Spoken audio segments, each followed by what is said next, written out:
नमस्कार दोस्तों, कैसे हैं आप लोग। चलिए आज फिर हम लोग पढ़ते हैं मैग्नेटिक इफेक्ट ऑफ करंट का अगला टॉपिक, बायोट-सावर्त लॉ।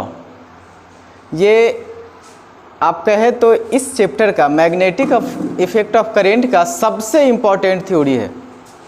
इस जो भी हम लोग पढ़ रहे हैं मैग्नेटिक इफेक्ट ऑफ करंट, उसका सबसे इम्पॉर्टेंट थ्योरी इसको हम बोल सकते हैं।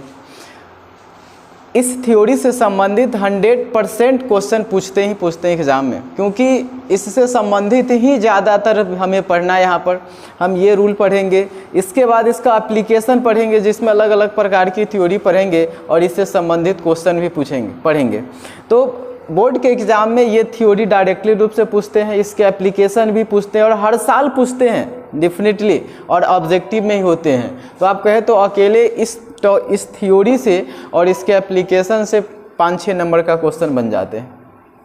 तो बोर्ड के एग्ज़ाम से ये काफ़ी इम्पोर्टेंट है और ये लॉ है, और लॉ पता है हमें याद करना होता है। तो हम जानते हैं कि क्या है ये बायोट-सावर्त लॉ, ठीक है। तो हम लोग कल ये जो चैप्टर शुरू किए थे मैग्नेटिक इफेक्ट ऑफ करंट, तो इसमें पढ़े थे कि जब किसी भी चालक तार से धारा प्रवाहित की जाती है तो उसके चारों तरफ चुंबकीय क्षेत्र उत्पन्न होता है, ठीक है। इसको हम लोग बोले थे विद्युत धारा का चुंबकीय प्रभाव। ये डेफिनेशन था कि मान लीजिए कि ये चालक तार है, इससे होकर धारा प्रवाहित हो रही है तो इसके चारों तरफ चुंबकीय क्षेत्र होगा। अब इसके चारों तरफ कितना चुंबकीय क्षेत्र उत्पन्न होगा, इसको गणितीय रूप में व्यक्त किए थे लाप्लास और बायोट-सावर्त महोदय ने, ठीक है। उसी को बोला जाता है बायोट-सावर्त तथा ये बायोट-सावर्त का नियम। तो दो आदमी ने, लाप्लास और बायोट-सावर्त महोदय ने क्या किए थे कि किसी चालक तार से धारा प्रवाहित करने पर उसके चारों तरफ जो चुंबकीय क्षेत्र उत्पन्न होता है उसका गणितीय रूप में व्यंजक प्राप्त किया था, यानी उसका फॉर्मूला निकाले थे कि कितना चुंबकीय क्षेत्र उत्पन्न होगा। इसी को बोला जाता है बायोट-सावर्त का नियम, जो कि निम्नलिखित है। हम क्या है उसके लिए देख लेते हैं। आप इसको भाषा बना के लिख सकते हैं कि किसी चालक तार से धारा प्रवाहित करने पर उसके चारों ओर जो चुंबकीय क्षेत्र उत्पन्न होता है उसी का व्यंजक गणितीय रूप में लाप्लास तथा बायोट-सावर्त महोदय ने प्राप्त की थी। इसे ही बायोट-सावर्त का नियम कहते हैं, जो कि निम्न प्रकार है। क्या होता है वो, तो मान लीजिए कि ये एक चालक तार है और इस चालक तार में एक छोटा सा टुकड़ा हम लिए DL, अल्प अंश मतलब छोटा सा टुकड़ा, इसको हम करंट एलिमेंट भी बोलते हैं इस छोटे से टुकड़ा को। और करंट एलिमेंट जो होते हैं वो सदिश राशि होते हैं, ये आगे भी हम इसको पढ़ेंगे जब कंपेयर करेंगे इसको इलेक्ट्रोस्टैटिक्स के कूलम्ब के नियम से, तब बताएंगे। तो ये छोटा सा एक मान लेते हैं करंट एलिमेंट है DL, इससे होकर I धारा प्रवाहित हो रही है। तो इस तार से R दूरी पर स्थित बिंदु P पर चुंबकीय क्षेत्र ज्ञात करना है। तो उस चुंबकीय क्षेत्र का वैल्यू हम मान लेते हैं dB है, क्योंकि अब करंट एलिमेंट छोटा सा लिए हैं तो यहाँ पर चुंबकीय क्षेत्र भी छोटा सा होगा, ठीक है। अब ये छोटा सा जो चुंबकीय क्षेत्र है वो किन किन बातों पर निर्भर करेगी, तो और जिन बातों पर ये निर्भर करती है वही बायोट-सावर्त का नियम होता है, जो उन्होंने गणितीय रूप में व्यक्त किया था। तो एक छोटा सा अल्पांश है DL से अगर उससे I धारा प्रवाहित होती है तो इससे R दूरी पर चुंबकीय क्षेत्र का मान प्रवाहित धारा के समानुपाती होता है, यानी dB समानुपाती I प्रवाहित धारा के। फिर उत्पन्न चुंबकीय क्षेत्र का जो मान है वह इस अल्पांश के लंबाई पर भी निर्भर करता है कि ये कितना लंबा है, यानी ये जो हम एलिमेंट लिए हैं करंट एलिमेंट वो कितना, अगर छोटा सा तार है तो कम चुंबकीय क्षेत्र, बड़ा तार है तो ज़्यादा चुंबकीय क्षेत्र, यानी इसके लंबाई पर भी वो निर्भर करेगा, ठीक है। उसके बाद तीसरी बात है, ये किस चीज़ पर निर्भर करता है, तो ये जो चुंबकीय क्षेत्र है जिस बिंदु पर निकाल रहे हैं चुंबकीय क्षेत्र, उस बिंदु तथा तार के बीच के दूरी के वर्ग के व्युत्क्रमानुपाती होता है। मतलब इसके दूरी पर भी ये निर्भर कर रहा है, यानी ऐसे लिखेंगे 1/r², dB समानुपाती 1/r², या फिर बोलेंगे dB व्युत्क्रमानुपाती r²। अगर समानुपाती बोलते हैं तो पूरा बोलेंगे और व्युत्क्रमानुपाती बोलेंगे तो केवल r² बोलेंगे। तो दूरी पर भी निर्भर कर रहा है। फिर यहाँ पर आप देख सकते हैं कि ये जो करेंट एलिमेंट है उसके साथ ये कुछ कोण बना रहा है, ठीक है। तो यहाँ पर जो चुंबकीय क्षेत्र उत्पन्न होता है वह चुंबकीय क्षेत्र इस कोण पर भी निर्भर करता है। यानी जिस बिंदु पर हम चुंबकीय क्षेत्र निकाल रहे हैं उसको तार से मिलाने वाली रेखा तथा करेंट एलिमेंट के बीच बने कोण के ज्या के समानुपाती होता है। ज्या साइन को बोलते हैं, तो ये dv समानुपाती हो जाएगा साइन थीटा, ठीक है। तो ये जो चारों रूल है ये बातें गणितीय रूप में इसको व्यक्त किए थे लाप्लास तथा बायोट-सावर्त महोदय, और इसी को कहा जाता है बायोट-सावर्त का नियम कि अगर कोई करेंट एलिमेंट है उससे होकर I धारा प्रवाहित हो रही है तो उसके कारण उससे r दूरी पर स्थित चुंबकीय क्षेत्र निम्नलिखित बातों पर निर्भर करती है। क्या पर? तो चुंबकीय क्षेत्र उस तार से होकर प्रवाहित धारा के समानुपाती होती है, चुंबकीय क्षेत्र उस करेंट एलिमेंट के समानुपाती होती है, चुंबकीय क्षेत्र उस तार से के दूरी के वर्ग के व्युत्क्रमानुपाती होती है तथा उस बिंदु को मिलाने वाली और अल्पांश के बीच के कोण के ज्या के समानुपाती होती है। तो इन सारी बातों पे निर्भर करती है। तो इसको हम क्या बोलेंगे? बायोट-सावर्त नियम। अब इन चारों को हम एक साथ लिख सकते हैं। इन चारों को एक साथ लिखेंगे तो क्या हो जाएगा? dv, अब देखिए सब तो समानुपाती है तो dv समानुपाती है I dl साइन थीटा, मतलब जो समानुपाती था उसके, और ये व्युत्क्रमानुपाती है बटा में r स्क्वायर, ठीक है। तो क्या लिखेंगे? dv समानुपाती I dl साइन थीटा बटे r स्क्वायर, ठीक है। अब समानुपाती का चिन्ह हटाते हैं तो कांस्टेंट लगता है, तो क्या हो जाएगा? dv बराबर हम k यूज कर लेते हैं कांस्टेंट, क्या हो जाएगा? I dl साइन थीटा बटे r स्क्वायर, ठीक है। अब ये जो कांस्टेंट है k, इसमें k का वैल्यू होता है म्यू नॉट बटे 4 पाई। क्या होता है? म्यू नॉट बटे 4 पाई, जहाँ पर म्यू नॉट को क्या बोलते हैं? तो म्यू नॉट को बोलते हैं निर्वात की चुंबकशीलता। इसको क्या बोलते हैं? चुंबकशीलता, ठीक है। क्या है? और इसका मान कितना होता है? तो म्यू नॉट का मान होता है 4 pi into 10⁻⁻7 henry metre inverse, ठीक है। तो आप इसको याद कर लेंगे, यानी 4 पाई को इधर ले ले तो म्यू नॉट बटे 4 पाई का वैल्यू केवल हो जाएगा 10⁻⁻7 हेनरी मीटर इनवर्स। तो अगर हम k का वैल्यू यहाँ पे रख दे तो dv बराबर क्या हो जाएगा? dv का वैल्यू हो जाएगा म्यू नॉट बटे 4 पाई I dl साइन थीटा बटे r स्क्वायर। तो ये हमारा चुंबकीय क्षेत्र का वैल्यू हो गया एक अल्पांश के कारण, यानी करेंट एलिमेंट छोटा सा जो टुकड़ा है उसके कारण ये चुंबकीय क्षेत्र का वैल्यू होगी, ठीक है। अब चुंबकीय क्षेत्र तो सदिश राशि होती है तो इसको हम सदिश के रूप में भी कन्वर्ट कर लेते हैं, ठीक है। तो अगर इसको हम सदिश के रूप में कन्वर्ट करते हैं तो इस पर क्या कर देंगे? वेक्टर दे देंगे, ठीक है। और वेक्टर देंगे और इसका वैल्यू हो जाएगा म्यू नॉट बटे 4 पाई। आप यहाँ पर देख सकते हैं कि आई dl है, तो ये आई dl दोनों मिला के वेक्टर होती है, तो ऐसे हम लिखेंगे आई dl और इंटू r कैप और बटा में क्या आ जाएगा? r square. ये हो गया वेक्टर रूप में हम इसको लिख सकते हैं। ये वेक्टर रूप में कैसे लिखे ये भी आपको बता देते हैं। क्योंकि I तो था, ठीक है, r स्क्वायर भी है, तो यहाँ से dl साइन थीटा में यही dl ही तो है जो सदिश राशि है। अगर I dl बोले तो ये मिला के करेंट एलिमेंट होता है, तो हम दोनों को एक साथ ले लिए I dl को, ठीक है। ये करेंट एलिमेंट, साइन थीटा हटा दिए चूंकि क्रॉस के रूप में लिखे, और आर कैप क्या लगा दिए? आर कैप यूनिट वेक्टर है, और यूनिट वेक्टर क्या होता है? जो उसके डायरेक्शन देता है। जैसे आप मान लीजिए कि ये 4 लिखा हुआ है, तो 4 लिखा हुआ है तो ये सदिश राशि की अदिश राशि? अदिश राशि। 4 के पास थोड़ी ना कोई दिशा है कि ये एक्स एक्सिस की तरफ है, वाई एक्सिस की तरफ, कैसे पता चलेगा? कुछ पता चलने वाला है क्या? नहीं। अगर हम इसी 4 में आई कैप ऐड कर देते हैं तब पता चल रहा है कि ये सदिश राशि है, क्योंकि ये 4 किस दिशा में? एक्स दिशा में। अगर हम यहाँ पे 3 लिखे और इसमें के कैप लगा दें तो पता चलेगा कि ये जेड दिशा में। तो वैसे ही आई, जे और के 3 गो होता है वेक्टर में, ये एक्स डायरेक्शन में, वाई डायरेक्शन में और ये जेड डायरेक्शन में। तो अब यहाँ पर जरूरी थोड़ी है ना कि एक्स है, वाई है, जेड है, क्या है, तो हमने यहाँ पे आर कैप यूज कर लिया। अब कोई सा भी डायरेक्शन हो सकता है। चलिए इसको भी हम देख लेते हैं साइड में कि क्या अगर इसको फिर हम अदिश रूप में लिखे तो इतना ही आएगा? बिल्कुल उतना ही आएगा। आप देख लीजिए, dl क्रॉस आर कैप लिखे हैं, ठीक है। तो अगर हम इसे आई लिख देते हैं। अगर हम इसको वेक्टर फॉर्म में लिखे तो ऐसा भी लिख सकते हैं आई D L R cap into sine theta, ठीक है। और इसका अगर हम मॉड लिखते हैं और एन कैप भी रहता है, दोनों तरफ मॉड हो जाएगा, तो हो जाएगा I D L cross R cap बराबर, अब आप यहाँ पर देख सकते हो जाएगा I D L mod R cap sine theta into N cap. अब एन कैप भी इकाई सदिश और आर कैप भी इकाई सदिश, और इकाई सदिश का मॉड क्या होता है? एक होता है, जिसको मैग्नीट्यूड कहते हैं। तो I D L cross R vector का वैल्यू क्या आ गया? I D L sine theta के बराबर, चूंकि ये दोनों तो एक हो गया, ठीक है।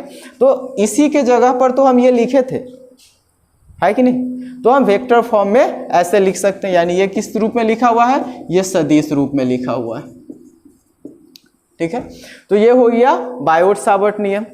अब बायोट-सावर्ट नियम हम पढ़ लिए, इस पे अभी हम क्वेश्चन भी एक आध दो कर लेते हैं। अब हम इस बायोट-सावर्ट नियम को जो इलेक्ट्रोस्टैटिक्स में पढ़े थे कूलम्ब के नियम, इससे इसको हम थोड़ा सा तुलना कर लेते हैं, ठीक है।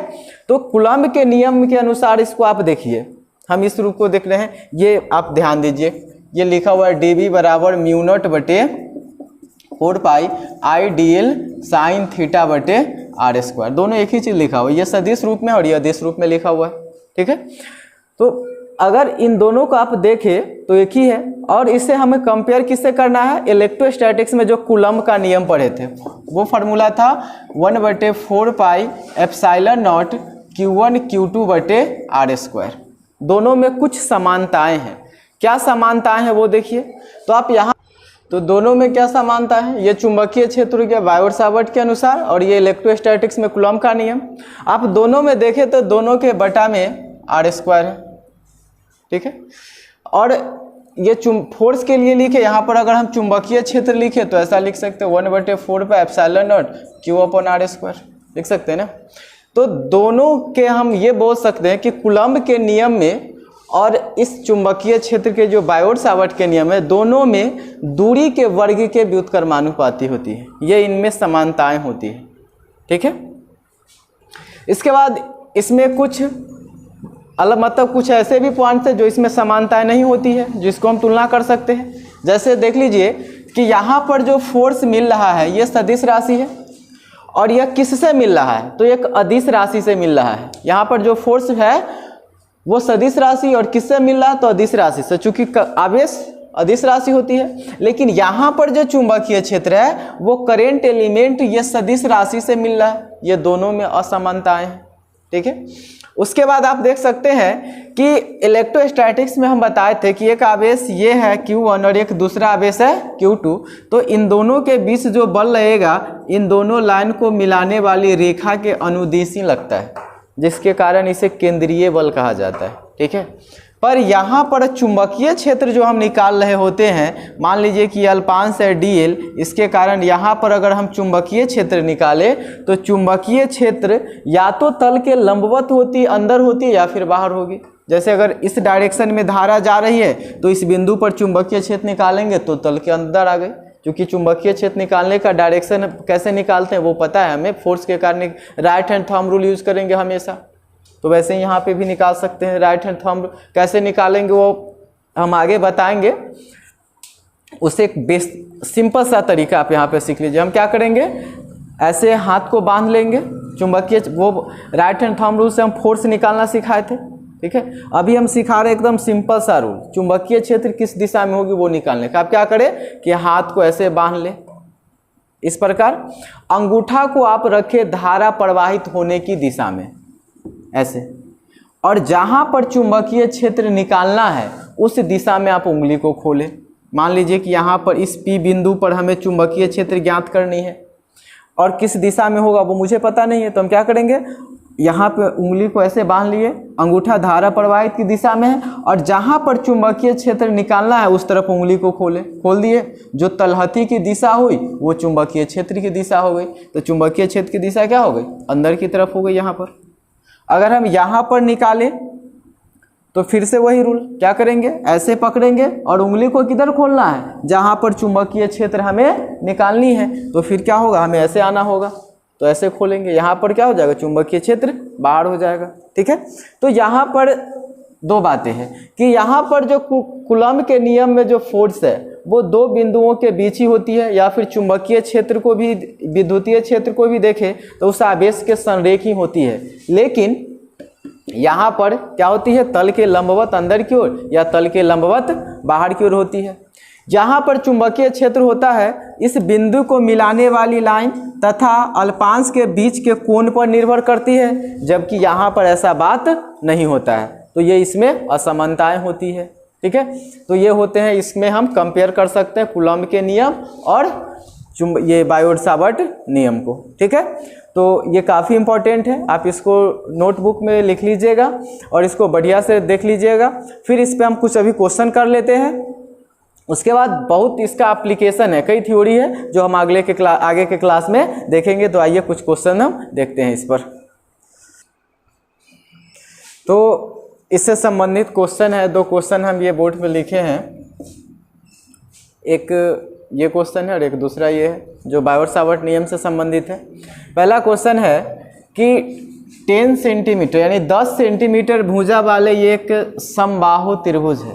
ठीक है, इस समबाहु त्रिभुज की भुजा कितनी है, 10 सेंटीमीटर है, और इसके आप देख सकते हैं चित्र में यहाँ पर एक करेंट एलिमेंट है CD, जिसका वैल्यू क्या दिया हुआ है, 0.2 एम्पियर मीटर। ठीक है, तो बिंदु A पर, बिंदु B पर और बिंदु C पर चुंबकीय क्षेत्र क्या होगा वो निकालना है। जैसा कि यहाँ पे हम लिख दिए at A and B and C, यानी 3 जगह चुंबकीय क्षेत्र निकालना है, A पर निकालना है, B पर निकालना है और C पर निकालना है। ठीक है, तो अभी अभी हम लोग फार्मूला पढ़े हैं कि चुंबकीय क्षेत्र का वैल्यू क्या होता है, μ0/4 पाई IDL साइन थीटा बटे r²। ठीक है, तो इससे हम दूरी निकाल लेंगे, हमेशा परपेंडिकुलर डिस्टेंस यूज करेंगे करेंट एलिमेंट से, तो ये वाला दूरी निकालेंगे। अब ये दूरी कितनी होगी, तो हम जानते हैं कि त्रिभुज के जो ये लंब है, इस त्रिभुज पे डायगोनल है, इसकी जो लंबाई होगी वो √√3/2a होता है। ठीक है, अब √3/2 और a इसकी भुजा 10 सेंटीमीटर, तो ये कर जाएगा 5, यानी 5√3 सेंटीमीटर में ये दूरी की वैल्यू हुई, r की वैल्यू। अब इसको मीटर में बदलेंगे तो 5√3 × 10⁻² मीटर ये वैल्यू हो गई। ठीक है, तो dB का वैल्यू क्या हो जाएगा, μ0/4 पाई का वैल्यू 10⁻⁷, IDL का वैल्यू क्या चीज़ 0.2 और साइन थीटा, तो आप देख सकते हैं कितना डिग्री का कोण बन रहा है, 90 डिग्री का कोण बन रहा है, तो साइन 90 और बटा में r², तो r² की जगह क्या चीज़ 5√3 × 10⁻² इसका होल स्क्वायर, तो ये हो जाएगा 10⁻⁷ × 0.2 × 1 और नीचे क्या हो जाएगा, ये इसका स्क्वायर करेंगे तो ये हो जाएगा 25 × 3 और गुना में क्या 10⁻⁴।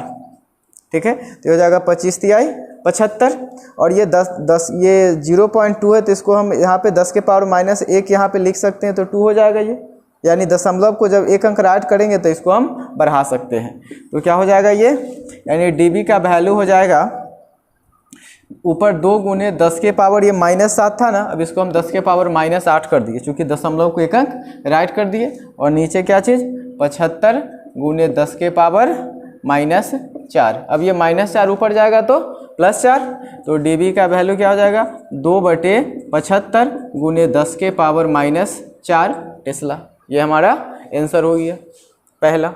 उसके बाद दूसरा में देखिए B पर जाना है, B पर, तो दूसरा में अगर हम ये B नंबर क्वेश्चन है, यहाँ पे बिंदु B पर हम यहाँ पर निकाले चाहे बिंदु C पर निकाले, दोनों जगह निकालेंगे तो B का वैल्यू क्या आ जाएगा 0 आ जाएगा। 0 क्यों आएगा, देखिए अगर हम इस बिंदु पर निकालते हैं तो करेंट एलिमेंट के साथ कितना डिग्री का कोण बना लेगा 180 डिग्री का।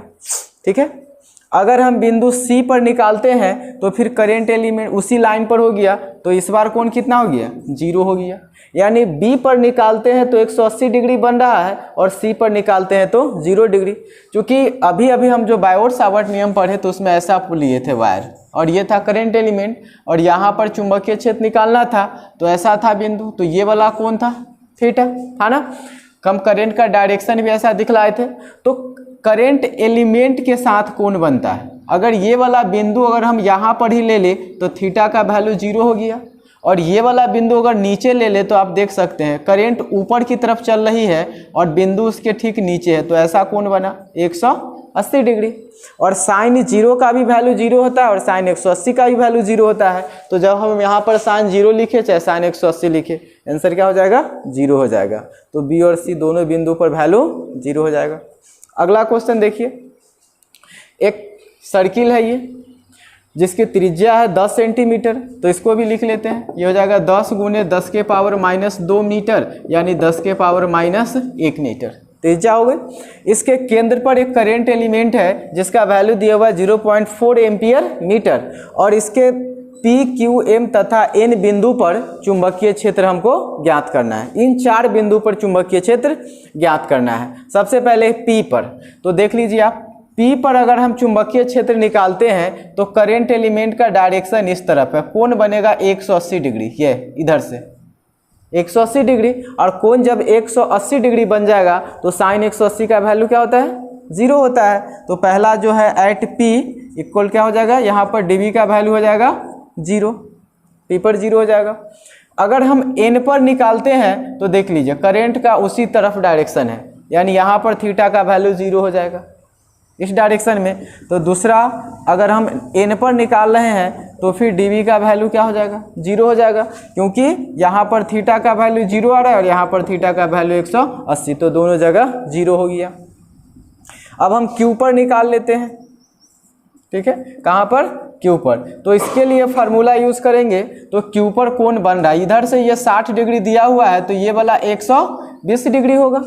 तो फार्मूला आइडियल साइन थीटा बटे आर स्क्वायर, तो म्यू0 बटे 4 पाई, उसका वैल्यू क्या चाहिए 10 के पावर -7, आइडियल का वैल्यू 0.4, साइन 120 और नीचे आर स्क्वायर, तो दूरी कितना है तो इसकी त्रिज्या के बराबर, यानी 10 के पावर -1 का होल स्क्वायर, ये हो जाएगा ना। तो क्या आ जाएगा ये 10 के पावर -7 गुने 0.4 गुने साइन 120, साइन 120 का वैल्यू वही होता है जो साइन 60 का होता है, √3/2, और नीचे 10 के पावर -2 का, ये 1 का होल स्क्वायर, तो 10 के पावर -2। अब चलिए इसको हम यहाँ पे कैलकुलेशन कर देते हैं। अब इस वाले 2 से ये 0.2 मरतबे कर जाएगा, तो क्या हो जाएगा ये 10 के पावर -7 गुने 0.2 और गुने √3 का वैल्यू होता है 1.732, ठीक है, और नीचे क्या चीज़ है 10 के पावर -2। ये अब ये नीचे वाला 10 के पावर -2 ऊपर जाएगा तो +2 हो जाएगा, और जब इस 2 को इससे गुना करेंगे तो कितना हो जाएगा, ये 2 दूना 4, 3 दूना 6 और 17 दूना 34, 0.4 अंक बाद हो जाएगा, यहाँ पे चलाएगा। और गुने 10 के पावर -7 ऊपर था और नीचे से 2 जब ऊपर जाएगा तो प्लस हो जाएगा, तो 10 के पावर क्या बचेगा -5। दशमलव को जब एक अंक राइट कर देंगे तो 3.464 इंटू 10⁻⁻4 टेस्ला, ये हमारा आंसर हो गया। ये किस बिंदु पर, Q बिंदु पर, ठीक है। अब इसमें M बिंदु पर है, इस M बिंदु पर आपके लिए होमवर्क रहा, आप इसको घर से कैलकुलेट करके लाएंगे। सब वैल्यू दिया हुआ है, आइडियल का वैल्यू दिया हुआ है, त्रिज्या दिया हुआ है, और यहाँ पर कोण कितना रहेगा, तो कोण ये रहेगा यानी 90 डिग्री, ठीक है। तो आपको एंगल पता है, आइडियल पता है, दूरी पता है, म्यू0 बटे 4 पाई का वैल्यू सब जानते हैं, तो आप इस M बिंदु पर कैलकुलेट कर लेंगे। इसके साथ ही बायोट-सावर्ट से संबंधित जो क्वेश्चन है इस फार्मूला पर आधारित, चाहे वो कोई सा भी बुक है, आप वहाँ पे बनाएंगे और कमेंट करके हमसे पूछ सकते हैं। और चुंबकीय क्षेत्र बनाने का ढेर सारा क्वेश्चन मिलेगा आपको, क्योंकि आगे जब पढ़ेंगे तब हम आपको पहले ही बता दिए कि इसका एप्लीकेशन बहुत पढ़ना है, तो फिर हम आगे और क्वेश्चन कराएंगे। तब तक के लिए देखते रहिए DP Bihar intermediate coaching centre. फिर मिलते हैं अगले वीडियो में। जय हिंद, जय भारत।